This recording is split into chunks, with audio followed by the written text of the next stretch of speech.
জান্নাতে যাবে না হাদিস এক শ্রেণীর জাহিরি লোকেরা পেশ করে, জান্নাতে যাবে না, দাইয়ুস জান্নাতে যাবে না।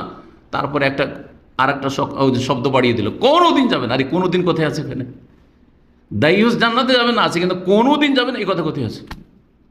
আর তারপরে কোনোদিন আবাদা যদি কোনো জায়গায় তাকিদ করা হয় ধমক দেওয়ার জন্য, তো বাকি আরও দলিলগুলি তো সমন্বয় করতে হবে।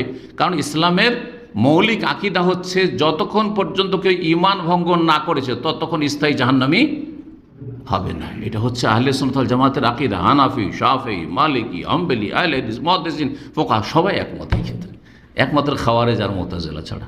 বুঝতে পারছেন না?